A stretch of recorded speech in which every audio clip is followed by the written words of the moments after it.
जैसा कि सभी को मालूम है और सभी लोग जानते हैं कि जो समस्या उत्पन्न होती हैं और जब कोई डिस्प्यूट अराइज होता है पति पत्नी के बीच में या किसी अन्य स्थान पे, कहीं अन्य जगह पे भी कोई अगर जो डिस्प्यूट अराइज होता है, तो ऐसी इस स्थिति में जब शादी के बाद ही जब ये सारी चीज़ें निकल के सामने आती हैं, तो शादी के बाद जब ये मुकदमेबाजी शुरू होती है सेक्शन 12, सेक्शन 125, 498 AK, 323, 504, 506 आईपीसी की जो ये अफेंस जो फॉल्स एलिगेशन लगाए जाते हैं, क्योंकि सभी को मालूम है और सभी लोग ये जानते हैं कि जब शादी के दौरान या अपने दाम्पत्य जीवन को यापन करने के दौरान, क्योंकि जब पत्नी थी तब वो ससुराल में थी, ससुराल में अगर जो कोई घटना कारित की गई थी तो उस समय उस व्यक्ति के साथ जो घटना कारित की गई है तो उसमें ये एलिगेशन लगाना और इसके साथ में वो कंप्लेन कर पाना, ये उन लोगों के साथ असमर्था और काफ़ी कठिन काम हो सकता है। क्योंकि ये सभी लोग जानते हैं, बाद में पत्नी जो ये क्लेम या डिफेंस लेती हैं कि जब उनसे पूछा जाता है कि जब आप ससुराल में आपके साथ जब ये मारपीट हो रही थी, जो भी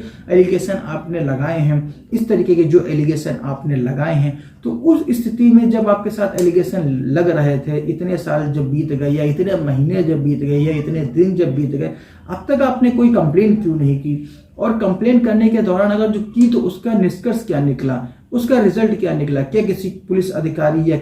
कहीं किसी अन्य व्यक्ति के पास, अगर जो किसी अधिकारी के पास आप गए तो उसका क्या परिणाम रहा? तो इसमें सबसे जनरल सी बात जो जवाब आता है कि हम उसमें दबाव में थे, डरे हुए थे और धमके हुए थे कि हम अगर जो कोई भी कार्यवाही की तो हमको मारा पीटा जाएगा। इस तरीके से अन्य तरीके से अलग अलग जो तथ्य निकल के सामने आते हैं। तो सबसे पहले मैं इसमें ये बताना चाहूँगा कि जब शादी होने के उपरांत जब पत्नी अपने मायके चली जाती है तो वहां जाके उसको सारी हिम्मत और सारी ताकत सब आ जाती है। उसके उपरांत वहां से सारी लीगल प्रोसीडिंग और लीगल फॉर्मेलिटी हस्बैंड के खिलाफ या हस्बैंड के परिवार वालों के खिलाफ सारी उत्पन्न हो जाती हैं।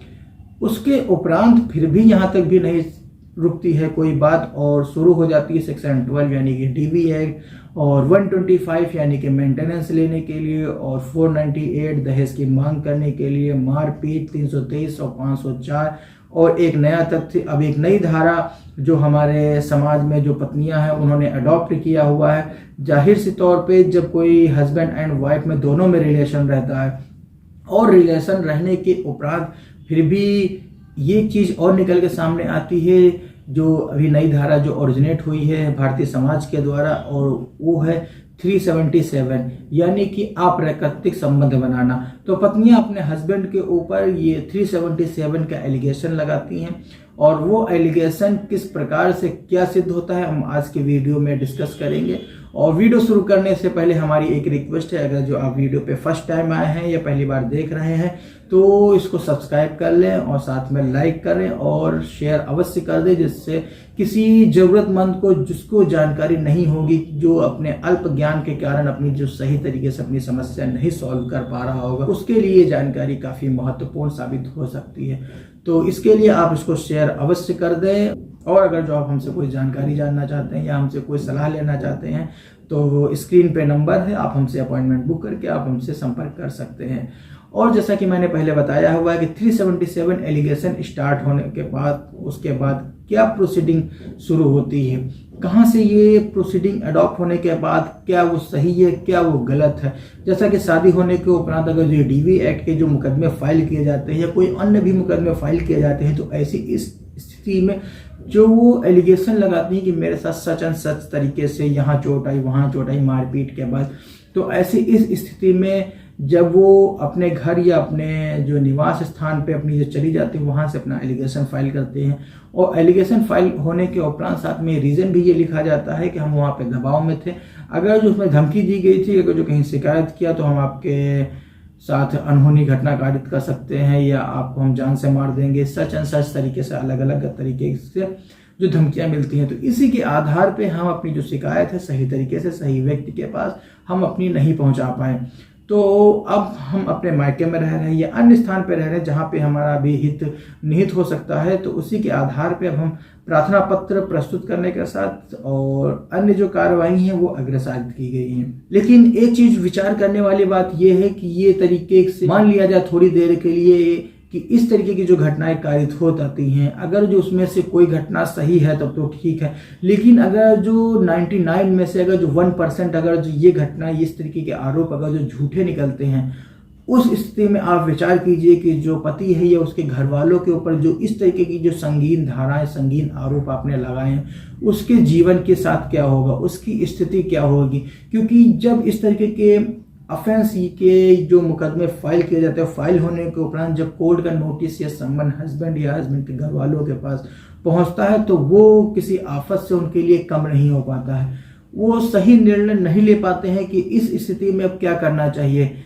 क्या कदम हमें उठाना चाहिए और किस कदम से उठाने के बाद हमें क्या परिणाम हासिल होंगे। हमें एडवोकेट के पास जाना चाहिए, किसी से सलाह लेना चाहिए, किसी रिश्तेदार से सलाह लेना चाहिए या पुलिस में जाना चाहिए, क्योंकि साथ में ये भी उनको डर रहता है कि पुलिस में गए तो वहां हमारी कौन सुनेगा, और ये पुलिस में सुनवाई होने के उपरांत पुलिस की ही तो कार्रवाई है जो हमारे ऊपर इस तरीके की जो कार्रवाई हुई है जिसमें हमें नोटिस और सम्मन प्राप्त हुआ है। तो ऐसे इस दशा में अगर जो ये किसी बेरोजगार, ये किसी बेगुनाह के साथ अगर जो ऐसा कोई एलिगेशन या ऐसा कोई अपराध अगर उसके या आरोप अगर उसके विरुद्ध आरोपित कर दिया जाए, तो ऐसे इस स्थिति में एक जो निर्दोष है, एक बेगुनाह है, उसको क्या सजा मिल सकती है। और वो सजा किसी बेगुनाह को सताने से और किसी को परेशान करने से हमें कोई अच्छी चीज़ या हमें अच्छी जानकारी या अच्छा कोई सुकून हमें नहीं मिल पाता है। क्योंकि जब कोई डिस्प्यूट अराइज होता है पति पत्नी के बीच में, कहीं से भी कोई भी हो, जब कोई तनाव चल रहा हो, क्योंकि जाहिर से तौर पे ये डिस्प्यूट तभी अराइज हो पाता है जब किसी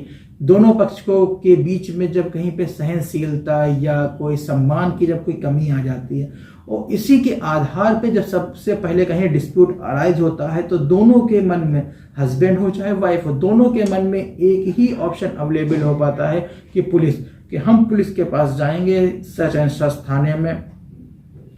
या सच एंड सच हमारे जो सोर्स हैं या जो लिंक हैं वहां से हम अपना दबाव बना के और इस तरीके की हम कार्यवाही अग्रसारित कर सकते हैं। तो यहाँ पे मैं ये बताना चाहूंगा कि कहीं भी कोई भी घटना कारित हो सकती है, तो उसके पास उसको सुलझाने के लिए या उसको सुलझाने का प्रयास करने के लिए आप पुलिस के पास जा सकते हैं। तो पुलिस एक संपूर्ण रूप से संपूर्ण समाधान नहीं है, वो केवल इतना करती है कि किसी भी तरीके से समाज में शांति व्यवस्था भंग नहीं होनी चाहिए।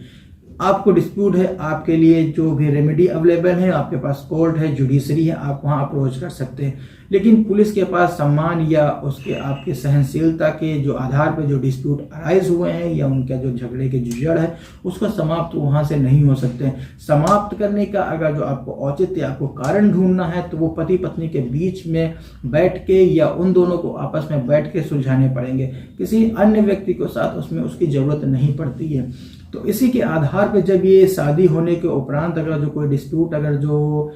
फाइल किया जाता है माननीय न्यायालय के समक्ष, इसमें विचार करने वाली बात ये है, और साथ में आप उसमें चैलेंज कर सकते हैं कि सच एंड सच घटना, क्योंकि जुडिक्शन के आधार पे जब वो कहीं ससुराल में रह रही होती है तो ससुराल के तथ्य में आके कहीं भी कोई भी अभी तक कोई प्रार्थना पत्र प्रस्तुत नहीं किया गया। क्योंकि जब किसी के पास कोई तकलीफ होती है या किसी के पास कहीं कोई दर्द होता है तो उसकी ज़्यादा ना दवा करके या ज़्यादा उपचार ना करके उसकी थोड़ी बहुत तो दवा खाते ही हैं या थोड़ा बहुत कोई उपचार तो करते ही हैं। उसी प्रकार अगर जो आपके पास इतना कोई शोषण हो रहा था, अगर जो आपके पास या आपके विरुद्ध ससुराल वाले पति या पत्नी के रिश्तेदार इतना टॉर्चर कर रहे थे, इतना परेशान कर रहे थे, तो आपने कहीं भी कोई भी छोटा सा या कहीं अधिक जानकारी किसी से आपने शिकायत की,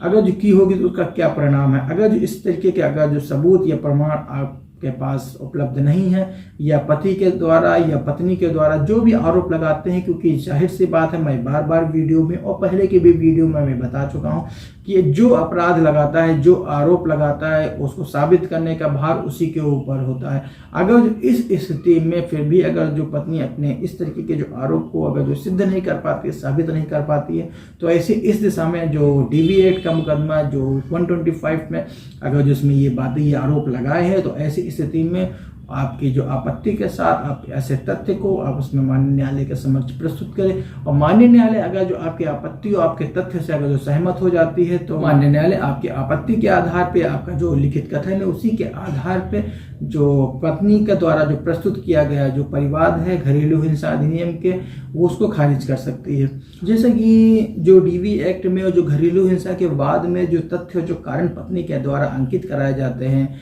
अपने अधिवक्ता के माध्यम से हो, चाहे किसी अन्य रिश्तेदार के कहने पे वो अंकित कराया जाए या चाहे खुद के कहने पे, वो इस तरीके के जो आधार और जो कारण स्पष्ट किए जाते हैं, जो उसमें लिखा जाता है कि पति ने या उसके रिश्तेदारों ने सच अनसच तरीके से हमारे साथ इतना सब कुछ मारपीट किया और हमको परेशान किया, हमको घर से बाहर नहीं जाने देते थे, एक्स्ट्रा अलग अलग तरीके के जो अलग अलग आरोप होते हैं। फिर भी अगर जो कुछ ना कुछ कमी या कुछ ना कुछ जानकारी उनको नहीं हो पाती इस तरीके के, इसलिए बिना किसी सोचे समझे, बिना किसी आधार के ऐसे इस तरीके के आरोप जो आरोपित कर दिए जाते हैं, तो पति के द्वारा उसमें प्रार्थना पत्र माननीय न्यायालय के समक्ष प्रस्तुत करना चाहिए। और प्रार्थना पत्र में आप आधार क्या लेंगे और उसमें लिखेंगे क्या, इस तथ्य में सबसे पहले आपको उसमें इंक्लूड करना होगा कि जब पत्नी के साथ ऐसी मारपीट हो रही थी तो उसने शिकायत कहाँ किया था, नंबर 1 चीज़। दूसरी चीज़ ये है, अगर जो उसको कोई ट्रीटमेंट हुआ था, जाहिर से तौर पे अगर जो किसी के द्वारा मारा जाएगा या पीटा जाएगा या किसी तरीके से कोई भी बाहरी चोट शरीर में किया होगा तो जाहिर से तौर पे वो कहीं डॉक्टर के पास गई होगी और डॉक्टर्स में कहीं कुछ दवाइयाँ भी अवश्य लिखी होंगी। उस दवाइयों के आधार पे आपको ये आपत्ति के साथ आपको ये प्रस्तुत करना पड़ेगा कि पत्नी के साथ जब ऐसी मारपीट हो रही थी तो उसको जब पति या उसके घर वालों के द्वारा मारा पीटा गया तो जाहिर से तौर पे तो वो कहीं ना कहीं दवा इलाज कराने गई होगी। दवा इलाज करने के दौरान अगर जो कोई इतनी चोट नहीं थी कि उसका कोई पर्चा बना हो, तो पर्चा ना बना हो तो चलो ठीक है, लेकिन कहीं ना कहीं उसने दवाइयाँ खरीदी होंगी, उस दवाइयों का उसका बिल मांगना चाहिए। क्योंकि जाहिर से तौर पे है कि ज़्यादातर अब जब से हमारी जो भारतीय सरकार ने उस सक्रिय रूप से कानून का पालन करना शुरू किया है, तब से सभी दुकानदार अपना जो बिल जनरेट अवश्य करते हैं उस बिल के आधार पे आप उसमें ये रेमेडी या आप अपना डिफेंस प्रूफ कर सकते हैं कि अगर जो मारपीट की गई थी तो दवा ही किया गया होगा और दवा का उसका इलाज का जो बिल है वो प्रस्तुत नहीं की गई है, वो उनसे मांगा जाना चाहिए। और इसके अतिरिक्त अगर जो किसी डॉक्टर के पास गई होंगी तो वो उसका जो बिल होगा, जो प्रिस्क्रिप्शन उसका जो लेटर होता है वो आपको मांगना चाहिए। अगर जो फिर भी ये दोनों अगर जो पत्नी नहीं दे पाती है कि हम उसके पास गए थे सच अनसच तरीके से, कि उसने बिल भी नहीं दिया और उसने डॉक्टर ने जो प्रिस्क्रिप्शन लेटर पैड था वो भी नहीं दिया, लेकिन फिर भी के समय में जो हमारे आधुनिकता के परिवेश में, क्योंकि ये आधुनिकता साइंस में कुछ ना कुछ नुकसान अवश्य करती है लेकिन साइंस ज़्यादातर फायदा करती है। आज के समय में ज़्यादातर जो भी क्लिनिक है या डॉक्टर है वहाँ कैमरे लगे हुए हैं, ज़्यादातर जो भी मेडिकल शॉप हैं या जो मेडिकल स्टोर हैं, जो ड्रगिस्ट के जो स्टॉकिस्ट हैं उनके पास कैमरा इंस्टॉल हैं और वो भी अच्छी क्वालिटी के कैमरा इंस्टॉल हैं। आप उनसे अगर जो इस तरीके का एविडेंस आप उसकी सोसाइटी में अगर जो इस तरीके से एक्टिविटी अगर जो कारित की गई है तो वहां से आप उसकी क्लिक निकाल सकते हैं, क्योंकि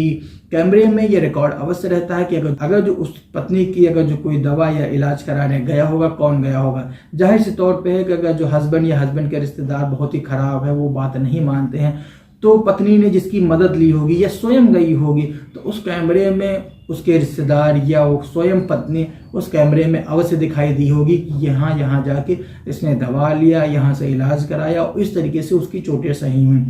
लेकिन फिर भी इस तरीके की अगर जो वो नहीं प्रूफ कर पाती है तो ऐसे इस स्थिति में अगर जो उसने डीवी एक्ट यानी कि घरेलू हिंसा अधिनियम के अंतर्गत अगर उसने कोई दावा या वाद प्रस्तुत किया गया है तो आपके इन्हीं की आपत्ति के आधार पे ऐसे तथ्य और ऐसे फैक्ट जो आपकी जानकारी में आए हुए हैं समस्त इन्वेस्टिगेशन करने के उपरांत, ये सारे तथ्य आपको अपने ऑब्जेक्शन में अपनी आपत्ति में मेंशन करिए और आपकी आपत्ति में आपके कारण को दृष्टिगत रखते हुए माननीय न्यायालय आपके आधार पर सही मानते हुए अगर जो कन्विंस हो जाती है तो आपके फेवर में आदेश पारित कर देगी। कहने का सेंस ये है कि पत्नी के द्वारा जो परिवाद प्रस्तुत किया गया है घरेलू हिंसा अधिनियम के अंतर्गत उसको खारिज कर देगी। और आज का वीडियो यहीं तक है, इतना ही है। मिलते हैं किसी और एक वीडियो में एक नई जानकारी के साथ और तब तक के लिए हाँ, अगर जो आपने वीडियो अभी तक सब्सक्राइब नहीं किया है तो उसको सब्सक्राइब कर लें और साथ में लाइक करें, और ऐसी महत्वपूर्ण जानकारी दूसरों लोगों तक पहुंचाने के लिए इसको शेयर अवश्य कर दें, जिससे किसी जो ज़रूरतमंद को ऐसी जानकारी उसको प्राप्त हो सके और वो सही समय पे सही निर्णय ले सके।